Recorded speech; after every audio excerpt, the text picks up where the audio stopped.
שבת שעתיים, כל יום שעה, ברוך השם, בזכות אלמוג פה, המורה שלי אלמוג, הרב אלמוג.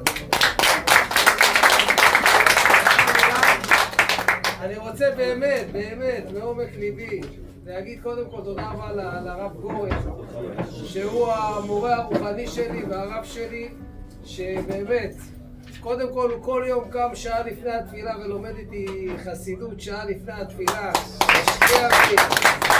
ואתם רואים אותי פה בכולל, שאני בשנה האחרונה שורץ פה כל יום, אחרי העבודה אני ישר מגיע לפה ויושב. גיליתי שאני מסתובב בין כאלה תלמידים חכמים מופלגים, ברוך השם, הרב מזרחי, הרב פרנקל, הרב שלום, אנשים כל כך חכמים להיות לאדם. היום התאווה שלי כבר לבוא, אני מחכה לרדת מהרכבת לבוא לכולל, אז אני מודה פה לכל התלמידים החכמים. רואים?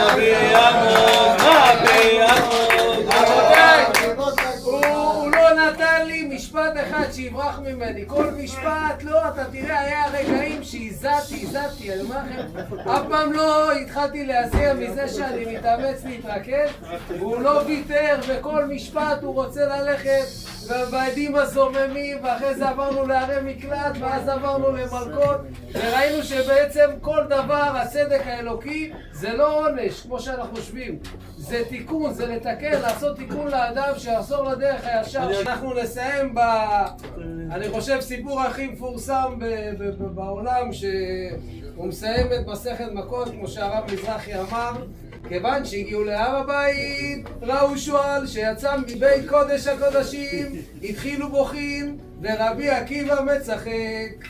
אמרו לו, מפני מה אתה מצחק? אמר להם, מפני מה אתם בוכים? אמרו לו, מקום שכתוב בו, והזר הקרב יומת, ועכשיו שועלים ילכו בו, ולא נבכה. אמר להם, לכך אני מצחק, דכתיב, והעיד לי עדים נאמנים, יהי רצון בפניך אדוני אלוהי, כשם שעזרת לי לסיים מסכת מכות, כן תעזרני להתחיל מסכתות וספרים אחרים ולסיימם, ללמוד וללמד, לשמור, לעשות ולקיים את כל דברי תלמוד תורתך באהבה. בזכות כל התנאים והאמוראים ותלמידי חכמים יעמוד לי ולזרי, שלא תמוש התורה מפי ופי זרי, פי זרע זרי עד עולם.